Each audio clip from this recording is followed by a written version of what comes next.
Unbreakable. More like underrated. Am I right?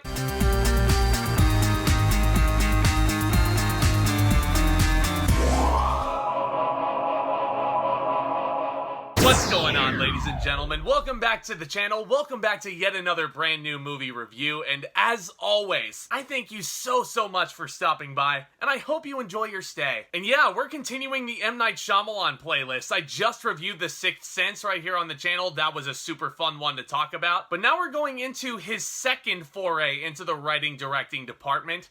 Unbreakable. Yeah, this one was getting a lot of hype back in the year 2000, especially after the success of Shyamalan's first film. And it left a lot of folks wondering, man, what the hell is this guy planning on doing next? Little did we know, what he had next was actually a superhero movie in hiding. What's the premise? Our hero, forgive the pun, is a security guard named David Dunn, played by Bruce Willis. Having been the sole survivor of a high-fatality train crash, matter of fact without a single scratch, he finds himself at the center of a mysterious theory that explains his consistent physical good fortune. Yeah, he's never had a sick day. He can't recall ever being injured. And when news of his survival is made public knowledge, a man named Elijah Price, played by Samuel L. Jackson, tracks him down in an attempt to explain his unique, unbreakable nature. As Price's body is massively fragile, he's got a rare bone disorder where they can fracture and break very easily. He finds Dunn's case ultra fascinating. See, Price has been a comic book collector his whole life,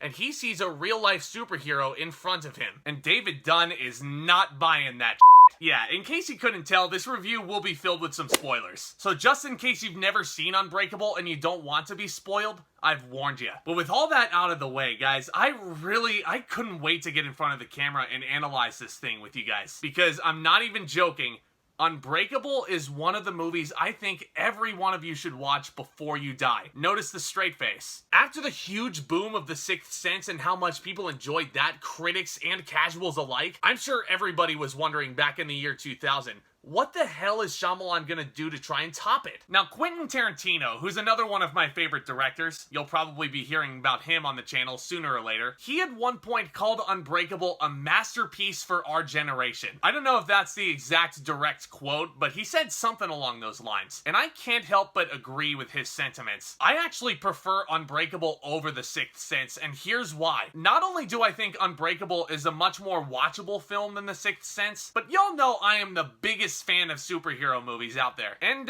let's just say there's a lot of content coming out of the comic book realm these days. You know, back before the turn of the millennium, we had gotten Tim Burton's Batman movies and Richard Donner's Superman movies, but the idea of something like a Spider-Man movie, an Ant-Man movie, a Guardians of the Galaxy movie, all of it was so absurd in Hollywood's view back then. Now, Bryan Singer, of course, changed that in the year 2000 with his iteration of the X-Men, but Unbreakable, I think, flew under a lot of people's radars. And I'm so happy to see more people paying attention to this movie nowadays because this is such a smart script. I'm comfortable saying this is a script that's way ahead of its time. It feels like a smart script that would be released today after the big boom of the MCU and the introduction of the Avengers and all that. But this film was released 21 years ago, before the big comic book film explosion occurred. And that's one of the many things that I think makes Unbreakable as awesome as it is. And much like The Sixth Sense, this is a quietly swift direction that M. Night Shyamalan takes with this. There's not only a lot of intensity established through this runtime, but it's such an easy film to watch. Part of what makes the watchability so easy is the superb camera work. Shyamalan is giving us so many long one-takes to help bring those incredible performances up a notch. One of those oneers actually comes towards the beginning of the film where Bruce Willis as David Dunn is sitting on the window seat of East Rail 177, and it's so clever, guys. We literally learn everything we need to know about David Dunn in one take. You know, taking the wedding ring off when a cute girl approaches. That all signifies his marriage struggles with his wife, played by Wright. We learn through this scene that David Dunn's kryptonite, so to speak,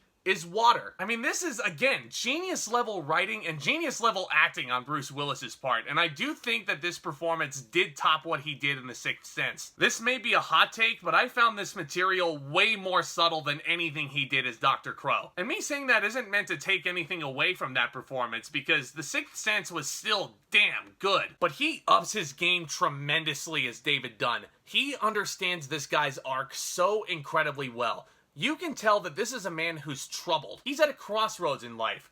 He's not entirely sure what he should be doing necessarily. But we find out the answer of what he is meant to do, and that's be a damn superhero. I really feel like he should have known to be a superhero by the time that whole workout scene came along. And that's one of my favorite scenes in the film, actually. Not because I find it hilarious, but because the editing is so amazing. It really helps make the comedy of the scene pop. David Dunn is on the bench press, and his son is played wonderfully by Spencer Tree Clark, and he keeps adding more and more weight to it. And as more weight is added, it just gets funnier and funnier. Just trust me on this one. Before I forget, Shyamalan plays some more with color symbolism in Unbreakable, and it's very distinct. David Dunn's color is green. You have his green poncho as his security guard, which eventually becomes his super suit. And even when he's not wearing that poncho, lots of green surrounding him in any given moment. Elijah Price's signature color, on the other hand, purple. Yeah, almost polar opposites here because, well, these characters are polar opposites. Not to mention, Samuel L. Jackson is crazy good in Unbreakable. He looks the part, he carries the part, he is the part. Elijah Price is a fascinating character to watch. Now, he does carry this disease, which makes his bones very brittle, and this is a very real disease. But let me just say that that all makes up for a chilling opening sequence where his arms and his legs immediately break right out of the womb. I mean, like,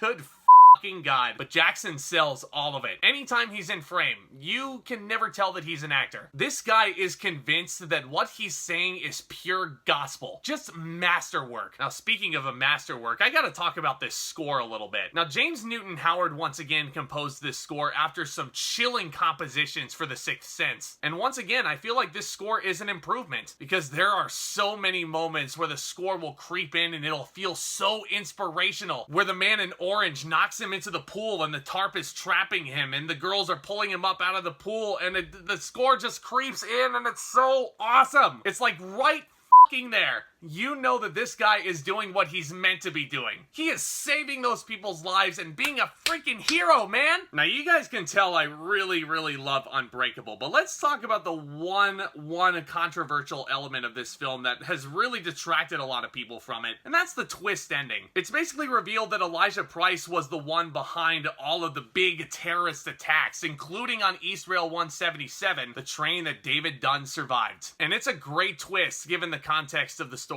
Some may think it's predictable, but hey, again, it makes sense given that it's a comic book film. And what Elijah Price is saying there is so true. Can't help but think, oh, this makes a lot of sense. Because he's basically talking about how there's heroes and villains in the comic books. Sometimes those heroes are friends, just like in Unbreakable. David Dunn and Elijah Price meet up and they're friends at first, but then it evolves into pure hatred for one another. Now, some have actually said that they prefer The Sixth Sense over The Unbreakable because they didn't think the twist was as good. I think that's a little bit unfair. I think it's unfair, despite my wording throughout this review, to even compare it to The Sixth Sense, because those are two completely different movies, guys. It's almost like apples and oranges. You can't just say that a director's film is better than the other one because the ending was better or you found the ending better. In the end, though, I think it'll all come down to personal preference on which movie you enjoy more, but in my personal opinion, I would rather watch Unbreakable over The Sixth Sense any day of the week. This is one of the most underrated films I think ever made. This one is truly a masterclass in comic book filmmaking. I'm gonna give Unbreakable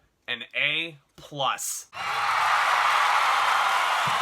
Trust me when I say this, you will definitely want to watch this film before you go to the grave, because there is just way too much goodness to overlook here. I strongly recommend you check out Unbreakable right now. But this is all just my opinion. What do you guys think about Unbreakable? Do you agree with me? Do you not? What is a movie that you guys think is underrated or perhaps overlooked? As you guys know, I love making these videos for you guys and discussing the cinema and all things entertainment, and I love starting that discussion, so let's continue all of that down in the comments, shall we? And if you guys are new to the channel, if you guys want to continue discussing all of these fun topics with me, then you guys know what to do. Definitely smash that red subscribe button down below as hard as you possibly can, because you guys can be the first ones to know anytime I upload a new video over here, and it's also free. And yeah, just one last reminder, hit that thumbs up button on your way out. That would be even more awesome. And as always, look out for more exciting content hitting this channel very soon. That includes the next entry into the Shyamalan playlist, guys. We're gonna look at a critic favorite next up,